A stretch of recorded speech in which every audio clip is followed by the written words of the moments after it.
오늘의 성경 말씀은 사도행전 10장 1절에서 5절까지의 말씀입니다. 사도행전 10장 1절에서 5절까지의 말씀을 제가 봉독하겠습니다. 가이사랴에 고넬료라 하는 사람이 있으니 이달리아 부대라 하는 군대의 백부장이라. 그가 경건하여 온 집안과 더불어 하나님을 경외하며 백성을 많이 구제하고 하나님께 항상 기도하더니 하루는 제9시쯤 되어 환상 중에 밝히 보매 하나님의 사자가 들어와 이르되 고넬료야 하니 고넬료가 주목하여 보고 두려워 이르되 주여 무슨 일이니이까. 천사가 이르되 내 기도와 구제가 하나님 앞에 상달되어 기억하신 바가 되었으니 네가 지금 사람들을 욥바에 보내어 베드로라 하는 시몬을 청하라. 아멘. 오늘은 감동시킬 수 있는 믿음이라는 제목으로 하나님의 말씀을 전하도록 하겠습니다. 독실한 가톨릭 신자로 어렸을 때부터 성가대에서 찬양을 하면서 한때는 사제가 되는 것이 꿈이었던 소년이 있었습니다. 시간이 흐르면서 그는 화가의 꿈을 가지기도 했지만 제1차 세계대전이 일어나자 군에 자원 입대를 하게 돼요. 그러다가 전쟁에서 패한 후에는 정치에 입문하게 됩니다. 그리고 소수 정당에 불과했던 그 당을 제1의 당으로 일으켜 세우게 돼요. 그렇게 정권을 장악한 이후에 그는 총통의 자리에 이르게 됩니다. 이제 이 사람이 누군지 대부분 눈치를 챘을 겁니다. 바로 아돌프 히틀러라는 사람이에요. 우리가 히틀러에 대해서 잘 알고 있는 이유 중에 하나는 그가 유대인들을 학살했던 범죄자라는 거예요. 그가 왜 600만 명 이상의 유대인들을 학살했는지에 대한 이유는 수많은 추측들이 있어요. 예수님께서 십자가에 달려 돌아가신 이유는 온 인류의 죄를 사하시기 위함이었어요. 그런데 예수님을 십자가에 못 박게 했던 사람들은 그 당시의 유대인들이었습니다. 히틀러는 예수님을 알아보지 못하고 죽도록 내버려 두었던 그 유대인들을 자신이 어떠한 종교적 정당성을 가지고 학살했다는 거예요. 그 외에도 여러 가지 추측되는 이유들이 많이 있습니다. 그런데 여기서 중요한 것은 그의 신앙의 기준과 방향이 잘못 설정되어 있었다는 거예요. 만약에 제가 조금 전에 말한 이유로 유대인들을 학살했다고 가정해 본다면 과연 그 행위는 옳은 것이었을까요? 예수님의 죽으심과 부활하심은 구약시대 때부터 예언되어 있었던 일이에요. 그리고 그것을 성취하기 위해서 예수님께서는 죽지 않을 수 있었음에도 불구하고 일부러 죽음을 선택하셨어요. 그렇기 때문에 히틀러의 경우는 한 사람이 잘못된 기준과 목표를 가지고 나아간다는 것이 얼마나 위험한 일인지를 보여주는 예시가 되기도 합니다. 오늘의 이야기는 로마의 한 장군이었던 고넬료에 대한 이야기예요. 당시 가이사랴라고 하는 도시는 신전이나 궁궐, 야외 극장과 같은 대단한 건축물들이 모여있는 그 당시 팔레스타인의 최고의 항구 도시였습니다. 그곳에는 로마 본토에서 파견된 총독이나 사령관들이 머무는 도시이기도 했습니다. 그리고 오늘 등장하는 이탈리아 부대의 백부장 고넬료도 이 도시에 살고 있었어요. 그런데 오늘 성경에서는 하나님께서 고넬료를 기억하신다고 기록해요. 아니 어떻게 이스라엘을 식민 통치하는 로마의 장군이 하나님을 감동시킬 수 있었을까요? 그리고 오늘의 이야기 속에 등장하는 베드로는 처음에 이방인에 대해서 굉장히 부정적으로 생각했지만 후에는 그 생각이 변하게 돼요. 그것이 어떻게 가능하게 됐을까요? 오늘은 이에 대해서 세 가지로 함께 말씀을 나누도록 하겠습니다. 먼저 간절하고 적극적인 믿음은 하나님을 감동시킵니다. 오늘 본문을 보면 고넬료에 대해서 이렇게 기록하고 있어요. 고넬료는 이달리아 부대의 백부장인데 그는 경건하고 온 집안이 하나님을 경외한다. 그리고 그는 백성들을 많이 구제하고 하나님께도 항상 기도한다. 여러분 근데 조금 이상하다는 생각이 들지 않나요? 상식적으로 생각해 봤을 때 식민 통치를 하는 나라의 장군이 식민 지배를 받는 나라의 종교를 가질 수 있을까요? 그런데 고넬료는 그런 사람이었던 거예요. 게다가 본인뿐만 아니라 그의 온 가족이 하나님을 경외했고 매일같이 하나님께 기도했다고 기록하고 있어요. 그리고 고넬료와 그의 가족들이 모두 하나님을 경외한다는 것만으로도 놀라운 일인데 그건 못지않게 이스라엘 백성들을 많이 구제했다는 거예요. 지배국가는 언제나 식민지 백성을 함부로 대하기 마련인데 고넬료는 이스라엘 백성들을 잘 도왔습니다. 날마다 하나님께 간절하게 기도하고 하나님의 백성을 돕는 일에 적극적이었던 그의 믿음은 하나님을 감동시켰어요. 그런데 어느 날 고넬료가 기도하던 중에 하나님의 천사를 통해서 그의 사람들을 요빠에 보내서 베드로를 초청해 오라는 말을 들었어요. 고넬료에게는 여러 가지 의문점들이 들었을 겁니다. 내가 꿈을 꾼 것은 아닐까? 베드로는 누구고 내가 왜 그를 데리고 와야 될까? 그러나 고넬료는 지체하지 않았고 그의 하인 2명과 경건한 병사 1명을 요빠로 보냈어요. 고넬료가 보낸 사람들이 베드로가 머무는 곳에 도착을 하게 됐습니다. 그런데 이때 베드로도 마침 어떤 환상을 본 직후였습니다. 그리고 그 환상 때문에 베드로는 고넬료의 요청에 응하게 됩니다. 과연 베드로가 봤던 환상은 무엇일까요? 두 번째로 우리는 자신의 고정관념을 깨는 믿음을 가져야 합니다. 베드로는 지붕에 올라가서 기도를 하고 있었는데 배가 고픈 상태였어요. 그런데 그때 베드로에게 어떤 환상이 보여지게 됩니다.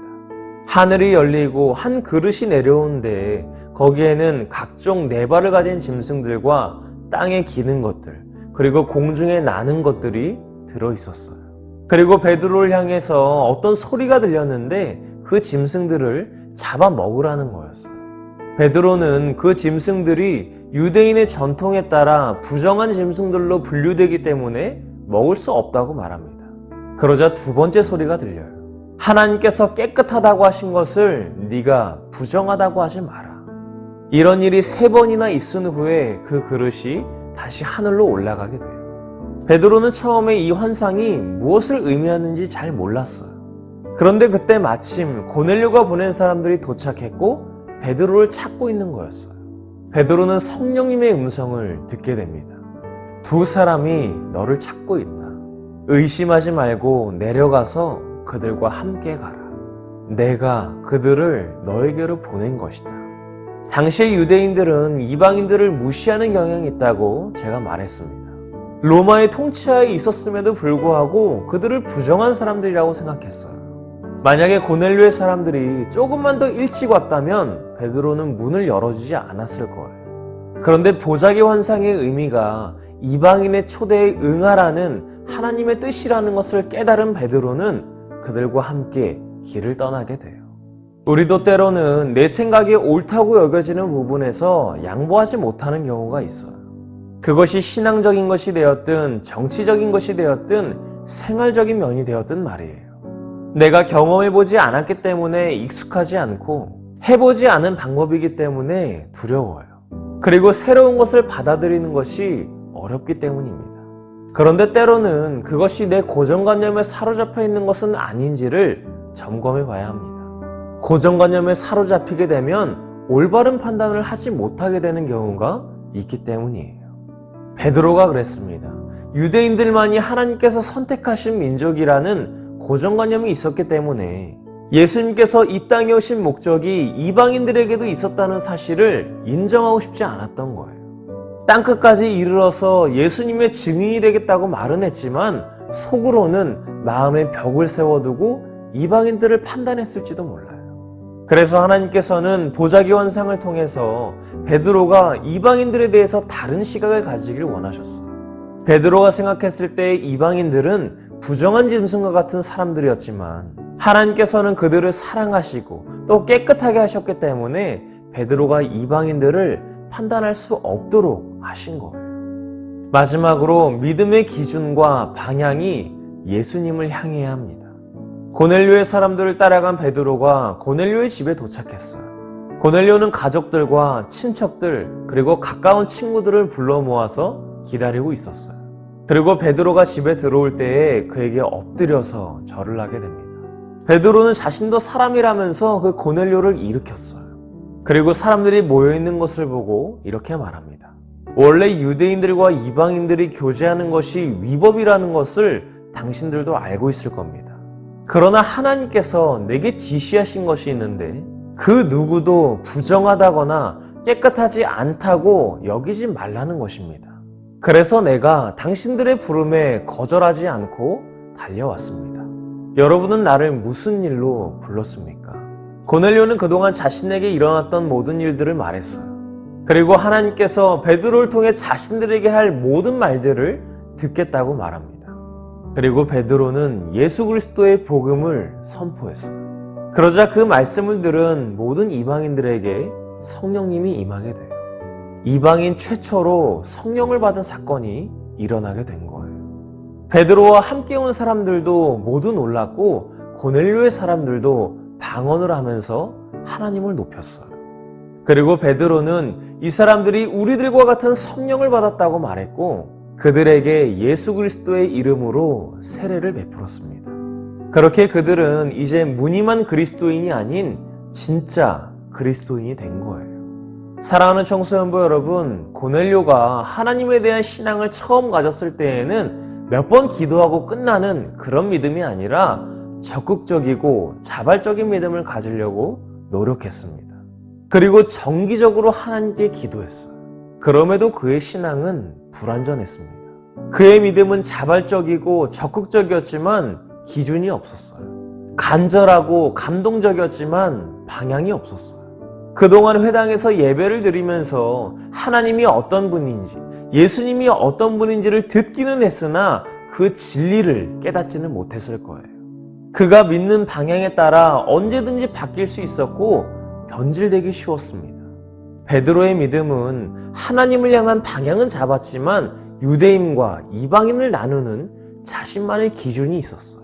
그렇기 때문에 하나님께서는 베드로가 고넬료를 만나기 전에 환상을 통해서 그의 고정관념을 깰 수 있도록 하셨어요. 그리고 고넬료와 베드로가 만나서 각자의 믿음의 기준과 방향을 정확하게 설정할 수 있었습니다. 그 기준이 바로 오직 예수 그리스도예요. 여러분의 믿음의 기준과 방향은 무엇입니까?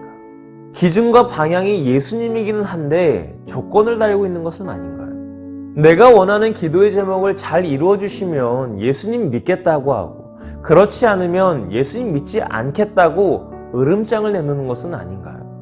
예수님께서 우리를 위해서 죽음을 마다하지 않으셨던 그 사랑을 경험하길 바랍니다. 그래서 우리가 예수님을 따르는 이유가 단순히 복을 받거나 내가 원하는 것을 얻어내기 위함이 아니라 내가 받은 예수님의 사랑을 온 세상에 흘려보내고 예수 그리스도의 복음을 증거하는 도구로 사용되기를 바라는 우리 사랑하는 청소년부 친구들과 선생님들이 되시기를 간절히 소망합니다.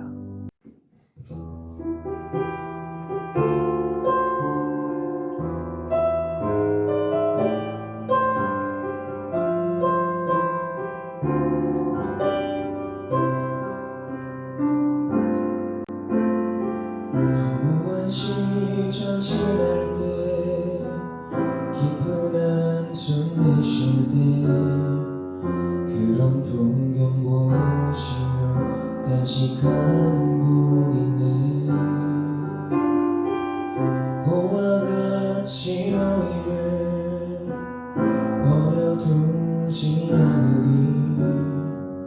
내가 너희와 영원히 함께하리라.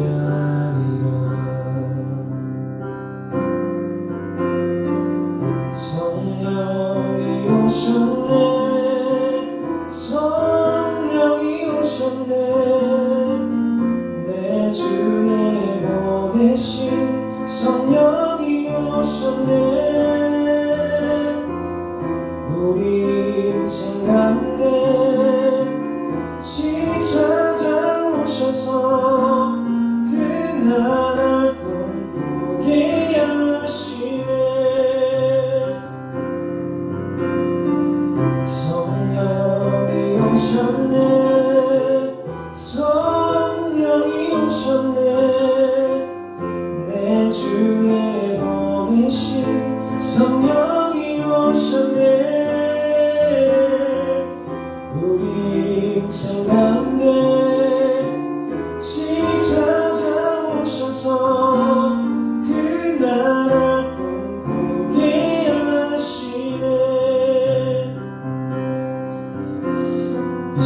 기도하실 때에 우리가 무늬만 그리스도인이 되지 않기를 원합니다. 진짜 참으로 그리스도인이 되길 원합니다. 자발적이고 적극적인 믿음, 또 나의 고정관념을 깨는 믿음, 또 그런데서 나의 믿음의 기준과 방향이 오직 예수님이 될 수 있도록 그것을 위해 함께 기도하겠습니다. 또 그것을 위해 기도할 때에 우리 마음이 또 하나님을 닮아갈 수 있도록 예수님의 사랑을 닮아갈 수 있기를 위해서 이 시간 통성을 기도하겠습니다. 아버지 하나님 감사합니다. 날마다 우리 의식을 부르실 그 은혜가 우리 안에 깨달아질 수 있도록 인도하여 주시옵소서. 아버지 하나님의 믿음이 아버지 하나님 처음 가졌을 때 그 믿음을 회복할 수 있도록 인도하여 주시옵소서. 몇 번 기도 끝내는 그의 시간이 아니라 자발적이고 적극적인 시간을 가질 수 있도록 인도하여 주시옵소서. 아버지 우리 시간이 불완전하지만 그럼에도 불구하고 주님이라도 간절한 마음으로 나아갈 수 있도록 인도하여 주시옵소서. 적극적이고 자발적인 믿음, 간절한 믿음을 가질 수 있도록 인도하여 주시옵소서. 그러면 우리 안에 그 믿음의 기준과 방향을 가질 수 있도록 원합니다. 믿음의 기준과 방향이 오직 예수님을 향할 수 있도록 인도하여 주시옵소서. 나의 인간이 유대인과 이방을 나누는 자신만의 기준이 있었던 베드로의 그런 고정관념이 하는 것이 아니라 아버지 모든 것을 사랑으로 나눌 수 있고 모든 것을 그리스도의 사랑을 품을 수도 우리가 될 수 있도록 인도하여 주시옵소서. 우리 믿음의 기준이 오직 예수 그리스도를 향하길 원합니다. 기준과 방향을 오직 예수님을 가질 수 있도록 인도하여 주시옵소서. 예수를 향한 사랑이 조건을 달지 않기를 원합니다. 내가 원하는 이 의정을 이루어주신 그를 아버지 믿고 그렇지 않으면 예수 믿지 않겠다고 한 것이 아니라 그를 위해 죽음을 하지 않으셨던 그 사랑을 위해 온전히 입을 수 있도록 인도하여 주시옵소서. 내가 단순히 복을 받는 것이 아닙니다. 내가 원하는 것을 얻어내기 위함이 아닙니다. 내가 원하는 예수의 사랑을 흘려보내게 하시고 예수 그리스도의 복음을 전하는 도구로 쓰임받을 수 있는 우리가 될 수 있도록 인도하여 주시옵소서. 우리와 영원히 함께 하시겠다고 하신 하나님 이 시간 성령을 보내주셔서 우리와 임재해 주시옵시고 우리가 더 두신 귀함을 허락하셔서 주님을 닮아갈 수 있는 마음을 우리에게 허락하여 주시옵소서. 하나님 감사합니다. 우리 믿음이 적극적이고 자발적일 때 있지만 간절할 때 있지만 그 기준과 방향이 예수님을 향하지 못할 때가 많이 있었습니다. 그 기준과 방향이 예수님을 향했더라도 유대인과 이방인을 나눈 베드로처럼 우리 안에 고정관념이 있을 때도 있었습니다. 아버지 하나님, 주님 안에서 모든 자를 사랑하게 하시고 예수님의 사랑으로 베풀었던 그 사랑을 우리가 배울 수 있도록 인도하여 주시옵소서. 그래 우리의 고정관념을 깨는 믿음, 자발적이고 적극적이고 간절한 믿음을 우리에게 가질 수 있도록 인도하여 주시옵시고 그래 우리의 믿음의 기준과 방향이 오직 예수님만을 향할 수 있도록 인도하여 주시옵소서. 이 믿음을 가지고 살아가는 우리 사랑하는 청소년 친구들과 선생님들에게 은혜를 주시고 또 주님을 닮아갈 수 있는 강하고 담대한 믿음을 우리에게 허락하여 주시옵소서. 이 모든 말씀 예수님의 이름으로 간절히 기도하옵나이다. 아멘.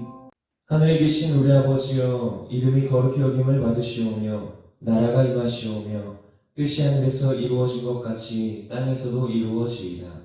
오늘 우리에게 일용할 양식을 주시옵고 우리가 우리에게 죄 지은 자를 사하여 준 것 같이 우리 죄를 사하여 주시옵고 우리를 시험에 들게 하지 마시옵고 다만 악에서 구하시옵소서.